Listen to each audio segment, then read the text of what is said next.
Kia ora tātou, ko ljames, toko ingoa. Welcome to part 2 of our 5-part All Things Carbon webinar series. I'm Network Sustainability Lead at BusinessNZ Network and am pleased to welcome 2 speakers from Toitu who are here today to take us through our verification of emissions focus for today. At BusinessNZ, we're on our own sustainability journey ourselves and also for our members standing up programs in this space. And we have a commitment to be carbon zero by the end of FY23 ourselves. So this area is definitely of interest to us and we want to help influence and take our members on the same journey. Last week, we covered Measure with Barbara Nebel and Ben Nestor from ThinkStep and Toitu. And this week we are joined by Tessa McKnight and Alex McKenzie, who are an auditor and technical account manager from Toitu and Envirocare. This series is a collaboration of multiple consultancies, including Toitu, who I've just mentioned, ThinkStep ANZ, ECOS and DETA, and you'll hear from them in future parts of the series. For now, I'll let, just before we progress to the speaking part of this, I just wanted to get a gauge from everyone who's on the line as to where you're at with verifying your emissions. So we're just going to do a quick poll. If you're just joining now, welcome. But can you tell us whether you verify your emissions?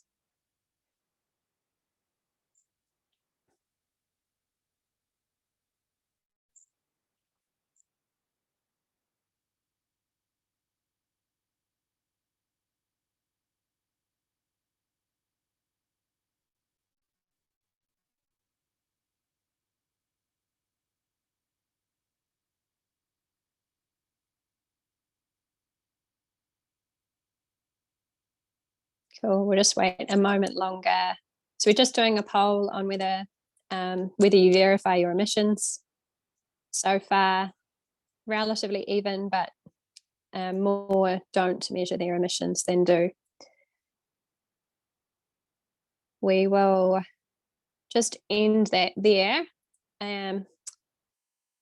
So yeah, we've got 42% of people don't measure their emissions. Thank you for that. That's helpful. So I'll pass it over to Tessa and Alex. They're going to take us through some more technical nitty-gritty side of the verification of carbon emissions, and they've also got a case study from a smaller and a larger organisation to help ground it in practicality, and then we'll move to Q&A. So think of some great juicy questions while you've got access to these ladies, and we'll talk to you once these guys have taken us through this session now. Over to you. Thank you.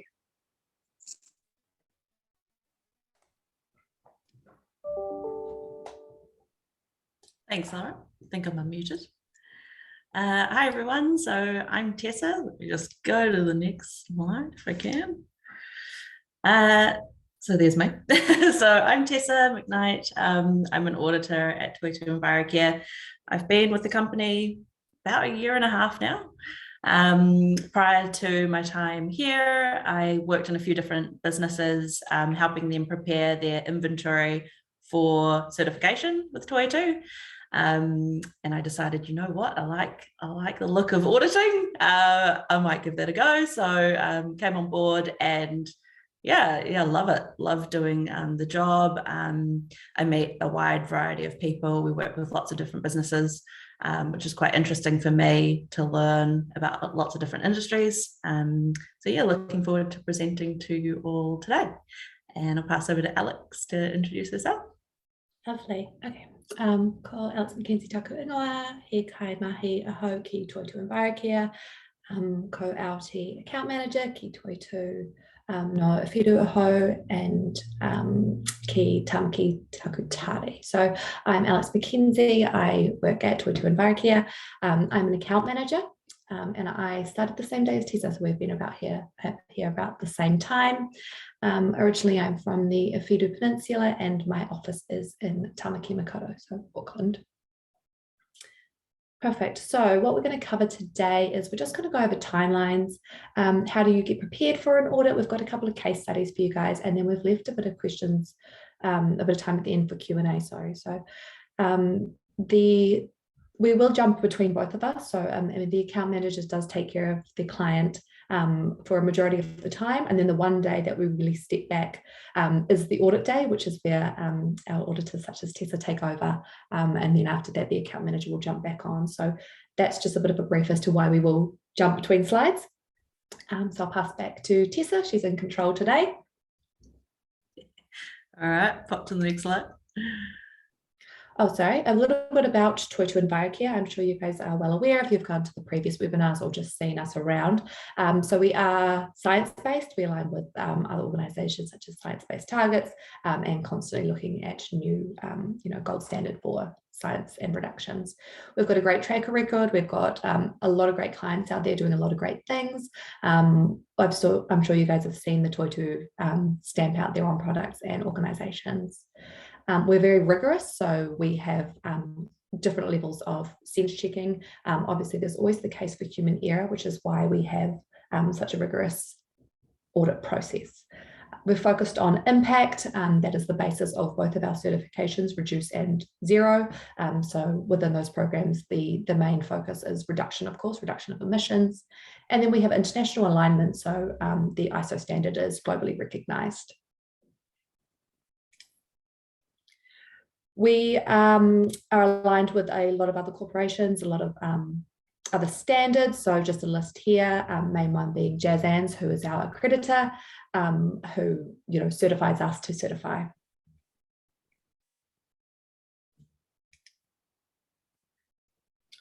Perfect. So this timeline here is very indicative, right? So you can progress through the certification and get up to the audit at any sort of timeframe that's going to work for you guys. If there is, a deadline, then that's what we will work to. So the main day is, the audit held day. Once we have that set in, we can really work on a timeline with an organisation that's going to work. As we're preparing for the audit, which we will go through in a little bit more depth, but this is where you're going to start, collecting all the data and collecting everything that you are going to present to the audit. For our Toitū certification, we ask all clients to submit 3 weeks prior to the audit date, and we submit all the documents to the auditor for them to do checks and start their planning, which then they'll send an agenda. After that, we've got 15 days to close out any audit findings. Again, we are going to discuss this a little bit more depth as we go through, and about a month after that audit date is when you're going to get your certification.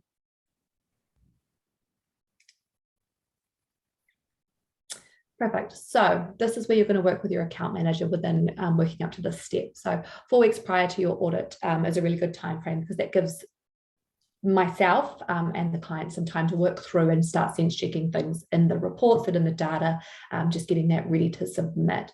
So we'll have a meeting, we'll go through everything. We'll make sure we have got that 12 months worth of data and everything's kind of showing up. If there's any major red flags, such as waste data is really, really high and you're an office-based building, we are going to check for things like that before submitting. So having all the supporting data ready to submit, the supporting data, so examples of this is you've got your consolidated total, so you've got 12 months worth of electricity data, but where did you get that data from? So these are your receipts basically for how you got to that number. And for a Toitū certification, we require 2 documents to be ready. So one of our documents is called the inventory spreadsheet. This breaks down all the data in a million different ways for the auditor to digest. And then we also have the inventory and management report. And this is where you're going to have, your targets and your projects. You're going to talk about why the certification is important to you. You would have gone over this again in that previous webinar. And if you didn't make it, I'm sure you can go back and watch it, and there's a bit more thorough detail in there. Awesome. And I think it's my turn. Yeah. So yeah, once you've prepared everything with your account manager, good old Alex, everything comes to us auditors so that we can prepare for the audit. So as you mentioned, you've got 3 weeks before the audit that we want that data sort of done and dusted, you've got everything ready. We've got a system called eManage, which is optional for you guys to use to input everything in, get that inventory spreadsheet, get your report. And so it's really important that we get everything on time. The reason for that is that us auditors are booked out really far in advance. So you can imagine right at the beginning of the process, you have your audit date locked in, and us auditors get booked in. So my calendar for the next 3 months is chock-a-block. So yeah, if we can get that data on time, that gives me time in my calendar to prepare for the audit. So yeah, there's quite a bit that we do to get everything ready. And so we need these documents. And like Alex kind of mentioned, it's really important that we understand where your numbers have come from. So electricity is a good example. If you've got your 12-month number of your kilowatt hours for the year, we want to know, where did that come from? Can we get the monthly breakdown of that number? You probably maybe get invoices from Ecotricity, Meridian, whoever your supplier is. We want to see that the numbers from those suppliers match up to your final number. And so if you've got somewhere that you're sort of keeping track of all of those records, it's super helpful. So we do have a data summary workbook, sort of Excel version. We've got templates set up, which you can take and use freely, and it'll give us those breakdowns of all of the numbers. And so, yeah, that's really helpful for us to see where everything's come from. We're sort of going back as far as we can to the original source data to make sure the numbers are correct. So yeah, any evidence at all, keep it. If you can, have it filed away and ready to go for us to see and access, it makes it really smooth. I think the worst case scenario is we come to audit and you don't have any of that background information. You just have the final number, and sometimes we're like, where did that come from? And like, oh no, I did it so long ago, I can't remember. So as you go through the process, sort of collecting everything, putting everything together, save it, and that will make the audit run really smooth. So yeah, in terms of prep, we want to see any procedures that you've done as well in preparing the inventory. So what I mean by that is, say you've collected the data, has anyone looked at it and checked the number internally? So you might have a couple of people who have looked at the numbers together and sense check together. It's quite good to have some procedures in place internally to keep that together, and that just reduces human error. So we might ask you about those sorts of procedures and things you have internally to keep that all good. Like I said, original records, invoices, supplier reports. You might have a portal that you go to pull your fuel data. So we want to understand all of that as well, keep that all together. It can be quite helpful to have a sort of procedure document for us to understand where you've pulled things from. So outlining, electricity, we get the invoices monthly from, say, Ecotricity. Fuel, we go to this portal and pull it. And so that gives us a good understanding of where your information's come from, the quality of the information, because in some instances you might do sort of estimates on things where you're unable to access data of that nature. Understanding that is quite good for us as auditors to know how we're going to go through the audit. Anything from your general ledger can be helpful if you've pulled anything from there for purchases. Sometimes taxes comes from there. So understanding that, having that all ready to go for us to look at. Any financial records. Something that we will look at as well as your turnover, which is a requirement for the program as a KPI. So if you've gotten that from finance, do you have the original email from finance, or do you have sort of MYOB records? So keeping all of that together is super helpful for us to understand how you've gone through everything. So once we've got everything, we will go through our planning. So we go through everything, and we have our own sort of workbook as auditors that we input all of the data, and we get a good understanding of your highest emission sources, any liabilities. So liabilities will be if you have any refrigerant gases, if you've got air conditioning units or chillers of some sort. Usually those come through from suppliers where you've gotten top-ups. So the refrigerant gas might have been topped up and you might have an invoice from a supplier saying the amount. So we want to grab all of that information. Land holdings. It's not often with a small office that you will have land holdings. But hey, you may have some land holdings, and we just want to confirm if you've used any fertilizer, if you've got any livestock, which would contribute to your emissions. Complaints register. The reason we have the complaints register question is if you do get certified, if you go through the process, you might start to put it on your website, put the Toitū logo up, and your customers might want to know what that is, or they might have queries, or hopefully not complaints. But we want to understand if anything's been received through the year. We want to help you guys if you get any queries. We need to know about that, and so we just need to make sure that you've got somewhere to put all of those complaints. And in terms of your first year, it's obviously, it's all new. If it's your first time doing it, we will help as much as we can with that first year, getting everything sorted. But for remeasurement, we just make sure that you've got your use of the Toitū logo. So you'll get a brand pack if you're certified for the first time. So for subsequent years, we want to just make sure you're using the logo correctly, the right colors, things like that. And then we want to make sure that findings have been addressed from the previous verification. So our planning is quite rigorous. And we need all those documents to be able to do that. So let's go to the next one. Audit check. So either we'll do your audit on-site or remote. With COVID, we had to do a lot of remote audits. Everyone's on lockdown, working from home. So we do on-site audits once within the certification cycle. So it's a 3-year cycle. Ideally, we do it on the first year, just because we're new to understanding your business. So we want to come on site and make sure that we've captured all of the emissions. So there might be something missing that when we go on site, we'll go, hey, you've got a bit of, CO2 bottles that haven't been put into your inventory. So it's quite helpful for us to go on site, make sure everything's included. And so, we'll meet you guys.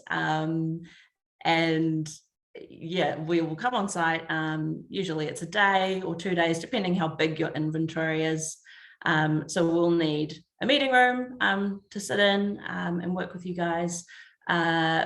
In terms of relevant staff, we mainly need to speak to whoever prepared the inventory. So whoever put everything together, worked with the account manager, we want to have time with them and work with them to understand where everything's come from. And there might be additional people. It might be a team of people who prepared it. You might have a couple of people doing it together. So we want to make sure everyone that we need is available for the audit day.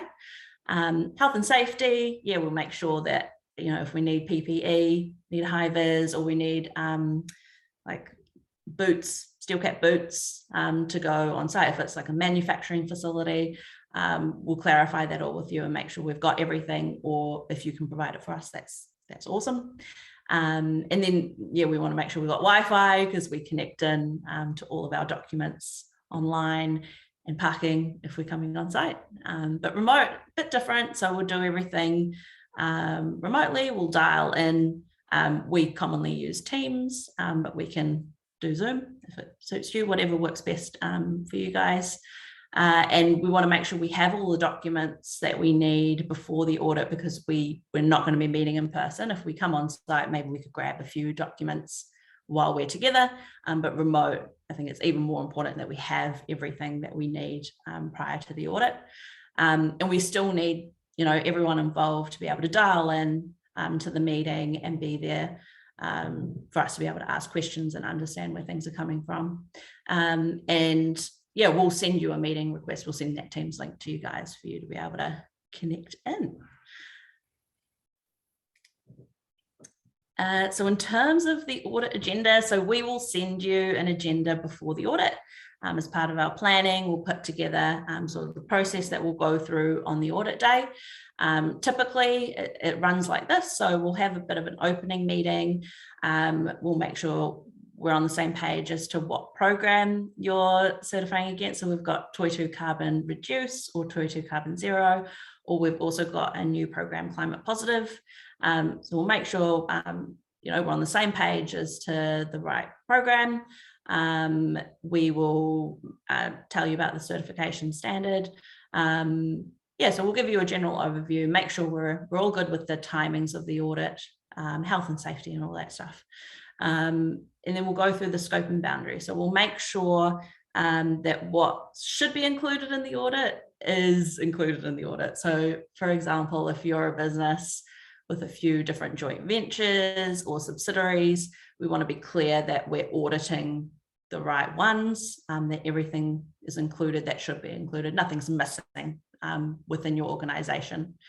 So we'll clarify all of that, go over the scope and boundary, and then we get into data sources, data management. We'll discuss with you where everything's come from, how you put the data together.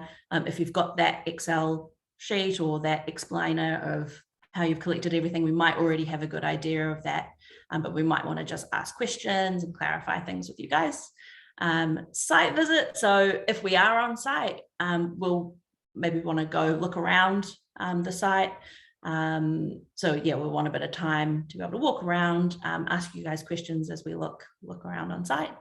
And emission source inclusions. This is the bulk of the audit work. So once we get into it, us auditors will do a really detailed overview of your data.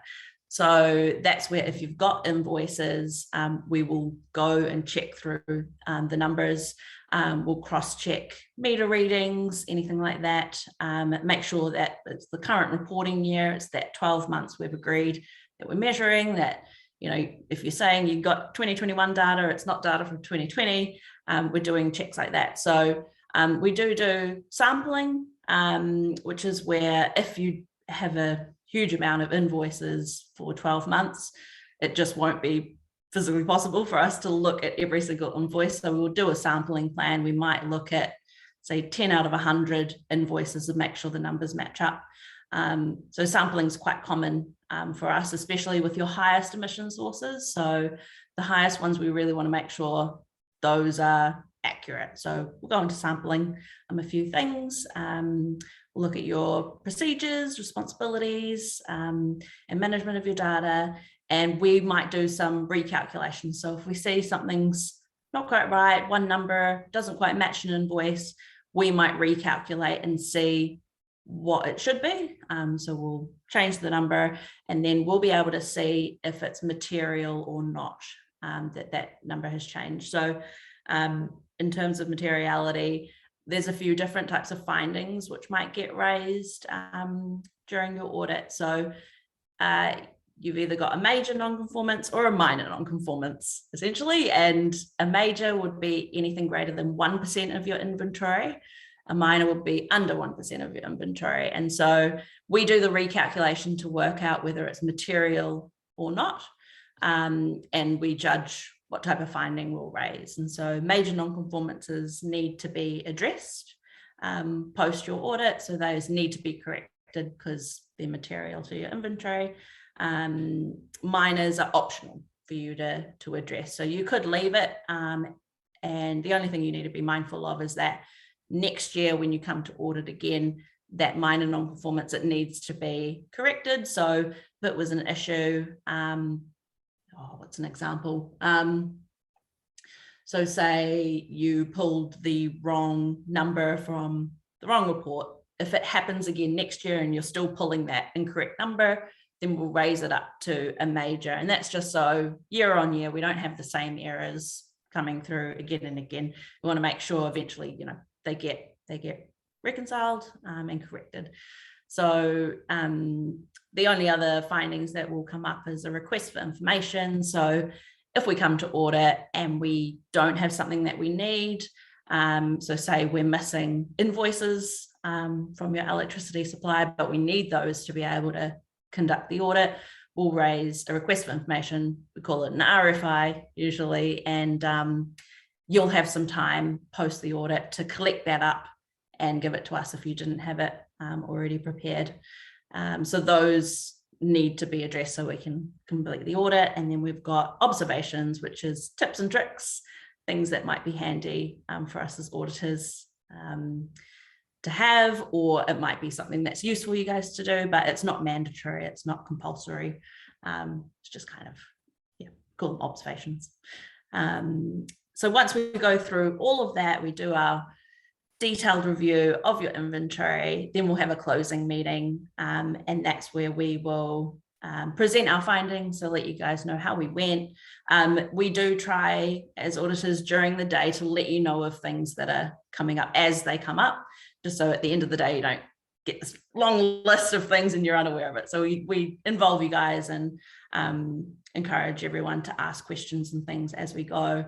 And as we're doing those checks, if it's on site, it's up to you if you want to sit with us so that we have easy access to ask you questions. Otherwise, if we don't need you, you can kind of do your own work. And then if we have any questions, we can kind of flag to you, hey, we need to have a quick question. So it's a little bit of communication during the day while we're going through those checks. So yeah, closing meeting, we'll present our findings, and you don't need to sort of remember everything on the day there. We will send you a findings log post the audit. So post audit, yeah, you'll get a findings log from us. So it'll be a PDF, and we'll make sure everything is really clear for you to update things. So say your electricity number was different for that 1 month, and we need to rectify that final kilowatt hour for the year. You'll have time after the audit to go back into your system. E-Manager's our system. You go back in and fix that number up and let us auditors know, yep, it's done, I fixed it. And then we check, yeah, okay, the number's correct now, awesome, and we'll close that finding off. So yeah, you'll get your list and just work through addressing any of those findings. And your account manager at that point, they'll get the findings log as well, and they can help out with working with the system and fixing things up. And if worst case scenario, you're not sure, you know, a week later after the audit, you're like, what was that finding? I don't remember it. You can always just come back to us and we can talk through it. Like, we work together post the audit to clear up any errors, fix anything up. And so typically it's 15 working days after the audit to close any of those findings. If you get it done sooner, awesome, happy to close things out sooner than the 15 working days. If it does go beyond that time period, we do have to look at auditor timeframes. Like, we've got an allocation of hours to spend on an audit, and if we go over that allocation, we will discuss with you whether there'll be sort of extra hours on charge, but we'll never do that without discussion with you. So we work together with those hours, fixing up any of those errors. So once they're all closed off, we as auditors have 5 working days. We'll go through, do all of our paperwork, and we actually submit it for a review. So there's a certification team that will review our work, make sure we've done everything right. It's like auditing the auditor. Yeah, they'll check that we've done everything we need to do. And if there is anything missing or anything that the reviewer is not sure on, they might come back to us and ask us questions. So we'll either just be able to answer them straight away, or if we're not sure on something, we might come back to you again as a client just to clarify things, or if we're missing some data, we might ask you for that, to provide that to us. So once that is all completed, we've answered all the questions, it will go for certification and you will be awarded the certification. So that is the process in a nutshell. So in terms of audit trends, like I was saying, us auditors were really busy. So you can see at the moment in August, we're chock-a-block as an audit team. And it does dip down, but we still are getting booked on audits regularly. And so if don't know, worst case scenario, your audit date's coming up and you're unable to have everything ready on time. I think that's why it's really important we're working to that time frame, because it's difficult to move the audit out. And if worst case scenario, you've set that audit date and you can't meet it, it could be the next audit date's available in 3 months' time, worst case. So I guess this slide is just to let you guys know, we're super busy, which is great because a lot of people are measuring their emissions. New clients are coming on board. Definitely want everyone to come and join the program. But yeah, it can be tricky to get audit dates. So we just got to keep to our timeframes, I guess, is the main thing. And if you did have a deadline, say you've got your sustainability report coming out or your annual report coming out, just let your account manager know, let the auditor know as far in advance as possible, and we'll make sure that we get hit that deadline, that we get everything sorted in time for what you need. So the earlier the better, to let us know if you've got a deadline or you need to meet a certain target. All right, a little bit of an overview. So generally, it's got the pre-audit. Us auditors, we're going to do planning and your agenda. We're going to do a sampling plan, look at all your data. Then we're going to come on site, we're going to meet with you guys and look at all your data in detail. And then post-audit, you're going to have those 15 working days to close out your findings. We'll do that independent review where someone else comes in and checks our work, and then you get certified. So that's much simpler than when I explain it all in detail, but yeah, that's the process in general. So I think I've talked enough. So I might get Alex to jump in on a couple of case studies of some clients that have worked with us. There's small and large business, but we'll start with small. Amazing. Thank you, Tessa. It's really good to hear it from an auditor's point of view too. A couple of case studies here. One thing just to jump on a couple of those previous slides when we were seeing obviously those trends, and there's a lot of audits. Tessa reinforced, that there is a lot of audits going on, a lot of clients coming through. Why is that? Why is it important to get that third-party verification and to go through such a rigorous process? Of course, one thing that we're really aware of in this day and age is, greenwashing. And with that third-party verification, you can ensure that your business has been tested. It's in line with scientific research and international best practice. For every member, it's going to look different, right? So here, of course, we've got a small business and a large business to kind of show you guys that. But we are, offering support for clients who need it, and that's a really good positive of going through the Toitū certification. Some other benefits that members receive is expert advice, of course, from your account manager and from the auditor. So improving staff engagement, a lot of staff really jumping on board with sustainability and want to see businesses walking the walk and talking the talk, and having that verification and certification does prove that. As well as just gaining reputational advantage and a whole lot of other positive, of course. Here for your small business. So for these clients, they are clients that myself and Tessa have both worked on. So I was the CAM and then auditor, Tessa was the auditor. So this client signed on in May 2021, so relatively soon after we had both started actually, and they completed their first year of certification by October 2021. So they did get through it pretty fast. They had really good access to data. They, followed advice and really took on board what we were saying, and that allowed them to get through this audit pretty seamlessly. It was an on-site audit as it was a first year, and it wasn't affected by COVID, lucky for us. So it was an on-site meeting room, and that lasted about 4 hours. The findings were then sent, and the account manager, is CC'd into that too. So I get a good oversight of what needs to be closed out in this audit. Some common findings of this were that the landfill had been entered in litres instead of kg, so we needed to change the way the unit was pulling through. We had to amend some of the data in the reports. So table 11 is sources included in the inventory, so there was a few little bits of data that needed to be added in there. Petrol regular was missing an invoice, I believe, so the final figure transferred into eManage was incorrect. So there needed to be an amendment of numbers.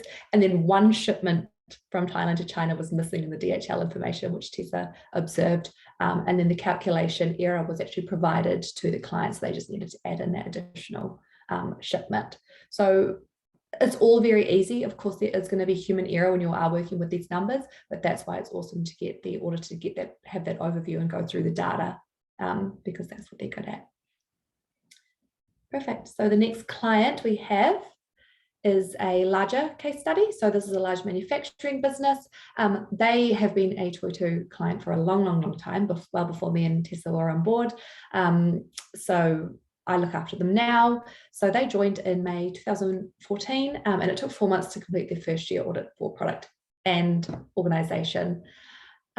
This is probably not going to be the case if a client of this size was to join up now, because we have a few different steps, and of course their audit was on site, and that was conducted over 1 to 2 days, so a lot more planning and a lot more in-depth look at this client's data. But you'll see the common findings. Again, they are pretty similar. You're just working with a larger data set. So return distances of air travel not been reported, so they just done it as a one-way flight rather than a return. The refrigerants, which is a liability, just needed to confirm that there was any losses, so having a look through those receipts. Road freight, some of them had been missed. Again, the auditor picked it up and would have given them the verified number just to amend in eManage. And then some fuel data had been double counted. So human error again. So regardless of whether you're a small organization or a large organization, we do see similar common findings, and they are quite easy to fix, as well as having the support from your account manager and your auditor to close these out. Perfect. So we're going to jump into Q&A.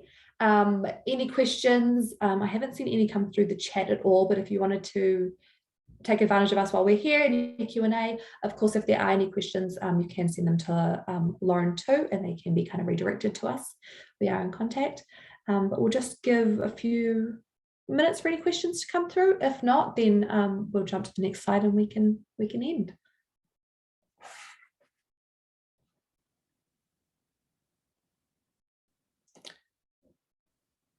Perfect. So we have a raised hand. I'm not too sure on how to control this one. Can you just unmute yourself, Tim? Does that work? Yeah, can you hear me now? Yes, we can hear you. Hello. Hello, thanks. Very interesting presentation. Thank you for that. I just had a question about whether a certain degree of estimation is okay. Like, for example, if you have a year ended 30 June and you have a power bill that might run from the 10th of May to the 11th of June. I've got those months wrong, haven't I? From the 10th of June to the 11th of July or something similar. Are there options just to prorate that? Or, for example, is there some degree of estimation that's allowable? Yes, there is. Yeah, there absolutely is. So there is the option to prorate data. So you will have different degrees. So your top emission sources are the ones that are going to be more thoroughly looked at, and they're the ones that you want to get the data as good as possible, of course.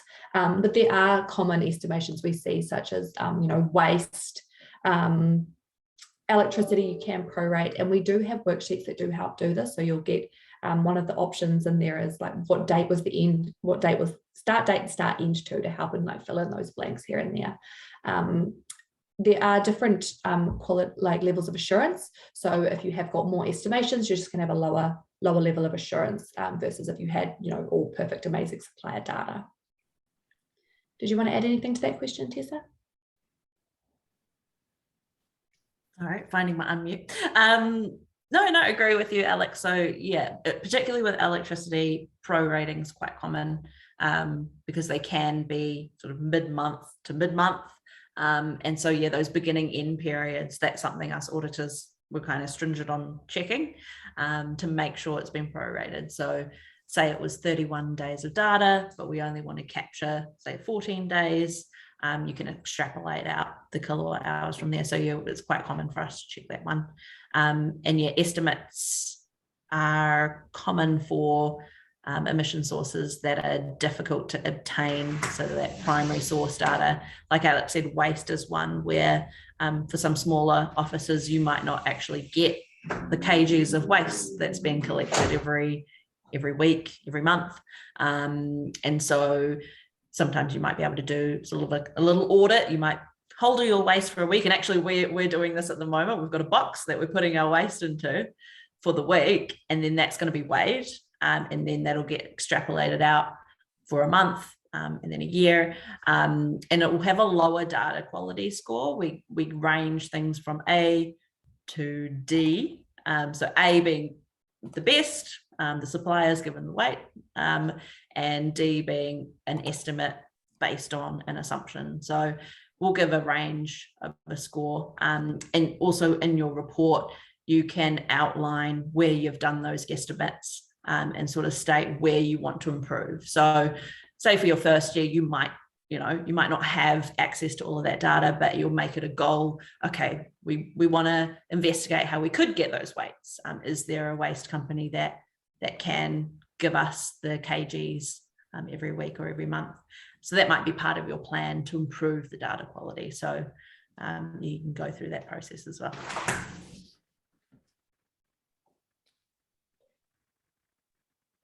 There's quite a few questions coming through. It's Lauren again.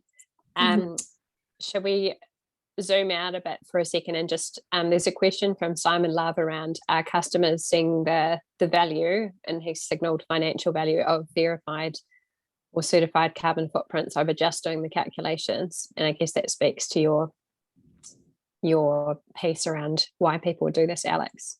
So feel free to jump in on that, either of you. Yeah, definitely. I think it's just that next stage, having that certified tick is giving you the confidence, as well as your suppliers and customers, that you have gone through the right steps to get that number.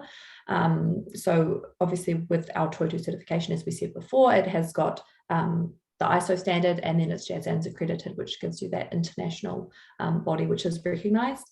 And I would definitely say that customers do see the value of having that.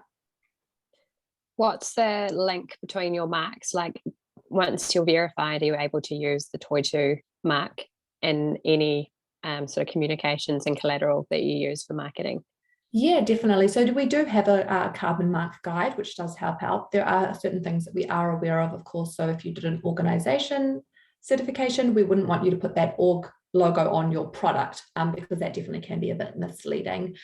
So within our support, we do offer help around that, so we can sense check any press release or even an Instagram advert that's going to go out, just so you are aware of the terminology. And of course, we want to protect you guys from any greenwashing claims or anything like that. So that's really the main point that we do look out for when it comes to using the logos.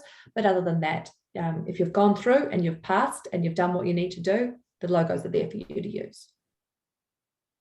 Cool, thank you. We've got a question around an indication of cost. Without getting you to clarify, Doug, I'm assuming is it cost of just verification or cost of measurement through to verification? Maybe, do you want to answer both, Alex? Yeah, so we have kind of two ways of invoicing. So obviously I am speaking very Toitū specific. There are different certifications and organizations that have other ways, but within Toitū, so in your first year you pay a membership fee and then an annual fee, and that pays for all of your prep work and all of your account manager hours. That is dictated by a meeting with the sales team, and then they assess how large your business is and how many hours they think you are going to need with the account manager. And then after that, you will have your audit certification and possibly carbon credits, and that is based off the exact hours that you have in audit and what's used. So you will get an indicative price at the beginning, and then after that you will get the actual invoices and a breakdown of all the invoices, and based off different variabilities such as travel, amount of hours on site, and those sorts of things, the cost will change. But I think you'll be looking about I think account managers, I don't want to quote on price, it's not my area, apologies. I was going to say our sales team are happy to chat to anyone who's interested, just because it can vary. Yeah, the hours vary depending on how big your organization is. So yeah, if you're interested, and you just want a general chat with someone, our sales team, happy to chat to anyone who's interested in finding out a bit more about cost. Yeah, definitely. I think it would be fair to say, because you have a needs assessment process, you're requiring a certain amount of information from companies that gives you, it may not be like 100% the right number in terms of your quote at the time, but it is based on data and information, and you guys have been around for a while doing this across many businesses and industries, so it's a relatively robust and thorough process to get to a quote and proposal stage. Is it fair to say that? Definitely. So you actually do a little like interim footprint within the eManage software with the sales team. So you go through quite a lot of exercises to start to get those estimations. And then of course they are still indicative until after that year's been completed and you have completed your first audit, because the times can even change within the audit. So you can book in 4 hours, but then your data is amazing, you end up staying there 2 hours. So that's going to change the prices. So until you go through that whole cycle, that's when you start to get an idea of what year on year is going to look like. The first year is always more expensive. Keep that in mind, because you do need a lot more support as you are learning the program. I just want to reiterate that whole data management side. If everything is prepared really well, gosh, really basic stuff like your files are together and the file names are easy to understand, it's going to be way quicker for us to audit. So it's in your benefit to prepare everything really well. I was going to say, within your spreadsheets, keep any formulas, any sums, anything like that's really helpful and makes it a lot quicker for us to check through. And so then the quicker it is, the cheaper it is. So it's in your benefit to have really good data management. Great, thank you. Just running through some of the kind of more specific questions. A question from Sean is, have you certified any construction companies? Yes, we have. We absolutely have. And you can actually go into the Toitu website and go into our members and see any client that has been certified. So if I just go in and go construction, we have Complete Construction Limited, Foster Construction Group, NMCN PLC, and then Forte Health Limited, which is still coming from construction, as well as others that won't come up with that certain code, or sorry, title, but there are many construction companies that are certified. Cool, thanks, Alex. There's a question from Astrid. Would you mind clarifying your question, perhaps while we answer the next one? Because I'm not sure. If you could clarify that question, that would be great. And who else have we got? Someone's asked about the land holdings reference referred to emissions from forests. Was this supposed to refer to the balance of emissions and sequestration? Yeah, yes, it is. So if there's any land holdings or land changes, or again, sequestration, so it does go both ways. So you can either sequester or you can release carbon based off what's happening with the land. So that would be under your category 1, so category 1 emissions. So it's something that we definitely want to look at. Great if it's sequestration and the land is owned by you guys, that it can actually be taken into your footprint and deducted from your overall footprint. Perfect, thank you. There's a question from Tim Street around, do you certify scope 3 emissions? And if so, is it more involved? Yep, absolutely. So under the new ISO 2018, it is so categories now, so forgive the terminology change, but we have always certified scope 3 emissions. We've always had them within ours because we felt that they were definitely important. Now under the ISO, so you've got category 1 to 4. Category 3 is all of your transportation emissions. And then category 4 has got some mandatory emissions such as your waste, your T&D losses, working from home and things like that. But they are more involved, and you will find that they are a large percentage of a lot of organisations' footprints. And because they aren't direct, you do lose a bit of visibility over it, so they can be hard. But again, once you're going, we have got that mandatory set of emissions, and it includes category 1, category 2, category 3, and some category 4. Great, thank you again. Astrid's had a chance to clarify. So we're just looking from, maybe if you answer this one, Tessa, on can you expand on the difference, if any, between verification, assurance, and auditing? Okay, I will try to do my best, Ashton. So verification, when I think of verification, it brings up, there's also validation as well. So when we talk about verification, we're talking about emissions that have already occurred. So you're looking sort of back and we can verify because they've already happened. Validation would be when there's something projected forward. So your report is part of that because you're saying, all right, we want to reduce this amount of emissions. It's sort of forward looking. It's a bit more common for our product audits. If you have a product that you want certified, let us know. This is more based around organization, but for product, we look at sort of use and end of life. And say you've got, a bottle of beer, bottle of wine, you're looking forward to how would that customer recycle that, or how would they wash it? And we're sort of forward looking at what the emissions could be. So that's sort of verification looking back, validation looking forward. But for organization, it's mostly verification. We're looking at emissions that have already happened. Assurance levels. So there are different levels of assurance that we give. There's reasonable assurance, limited assurance, or no assurance. For organization, it's most common to have reasonable assurance across the whole inventory, or a mix of reasonable assurance and limited assurance. Kind of goes back to those scope 3 emissions where I think it's easier to get reasonable assurance across category 1 and 2. And then in some instances, it is difficult to get supplier information on those scope 3 emissions, that sort of category 3, category 4.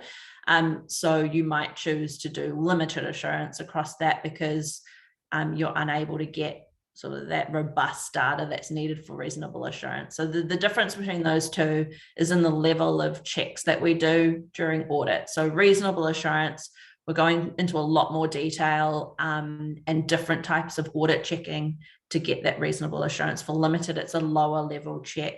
It might be more sense checking. So we're looking at how you've compiled the data, having an overview that there's no material misstatements. So sort of before you come to audit, you'll discuss all of that with your account manager at what you're going to sort of achieve. Are you going to achieve reasonable or limited assurance? And then that needs to be set before the audit. We're unable to come to audit and change the assurance. If for some reason worst case scenario, we come to audit and we go, actually, you're not going to make the reasonable assurance, we would have to restart the audit process because we have to go through planning again. Our audit planning takes into account what level of assurance and what sort of type of checks we're going to do. But that's rare. I would say you've already had a robust discussion with your account manager choosing that level of assurance. And so once it comes to audit, you should be able to reach that level of assurance. So I hope that helps. But yeah, if not, Astrid, happy to have a chat after this. You can contact me, no problems. Great summary of a tricky question, Tessa. I'm going to throw one in around time. In terms of an organisation being on their journey, would you recommend, or how important is it to verify in that first year versus waiting? Like, is it part of a maturity process for a business, or is it independent of that? Does that make sense? Sorry, do you mean for timing getting through the initial certification? Like if an organisation is just starting out and they just start measuring their emissions, I guess how important or how common do you see businesses verify straight away versus just get their heads around having a go at measuring and sort of getting their head around the footprint before they kind of go whole hog into verification?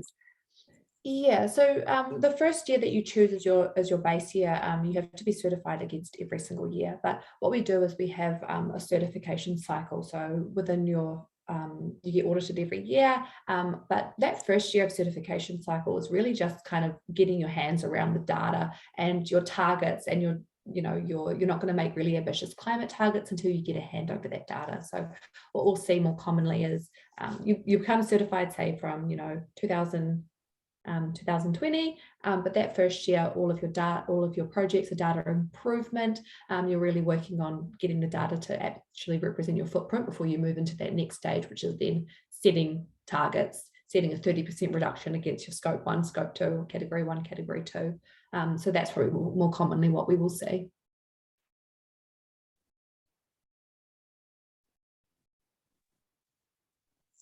Cool, thank you. We've got a couple, maybe got time for maybe 1 or 2 more questions if there's any burning questions in the room. Otherwise, I'll look to close out.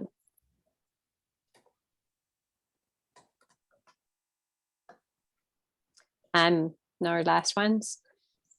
Oh, here we go. Tim's just sliding into the finish line. Importance of impact apart from emissions. Do you report on impact? Yeah, as in the Toito report on impact. Ourselves or our clients? Not sure. What did you want the Toito report on impact, or does one report on impact? So Toito does their own certification, so obviously it's a little bit different to what we've been doing, but we go through Toito Net Carbon Zero, and we are working to be climate positive. So obviously we want to walk the walk and talk the talk as well.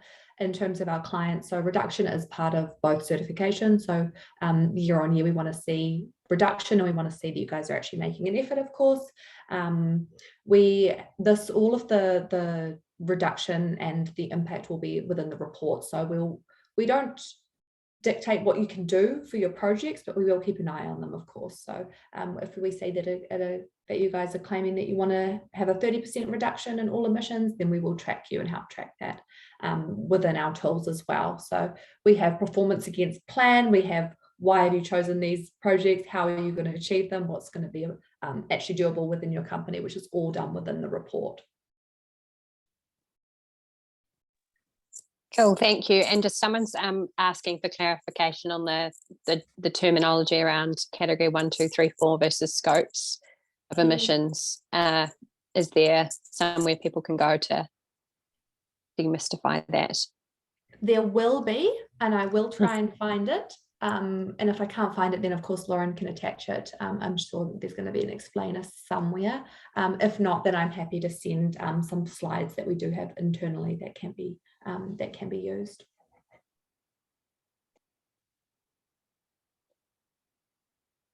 Great, thank you. Sorry, just check that. You still hear me? Great, thank you for that. Well, we are just going to wrap this up and bring it home. So firstly, a huge thank you to both Tessa and Alex for taking us through this. I think another myth we potentially debunked is sometimes people can think of auditors as slightly dry, and hopefully you experience that's not the case today, if I may cheekily say that. In terms of the series, and there's been a number of questions around recording. So firstly, just to address that, the recording of the measure session will be sent out this week, as will the recording for today's Verify session. If you were not registered to attend the measure session from last week, please send me an email on the address on the screen, and that I can make sure that you get a copy of it. We will be looking at putting it elsewhere, for example, on our website, but it's the most direct way to get it. You can see there's future parts of the series. The next one being the next one being Reduce on the 1st of August, and we're doing that in conjunction with DETA, ECOS and Think Step. So that will be all about how to reduce your emissions, which is a really key part of this whole carbon measurement management journey. And really the point is no point of measuring your emissions and just verifying them. The whole aim and the reason why we focused on carbon is to decarbonize, i.e. reduce your emissions. So we invite you to come along and join us at that future session. But for today, thank you for your presence, your participation, and your great questions. And again, thank you to Toito for doing this in connection with us. We really appreciate your time and efforts in pulling this together and helping us all learn more. Hope you guys have a great day, and we'll see you again soon. Ka kite. Thanks, Lauren. Thank you. Thanks, guys.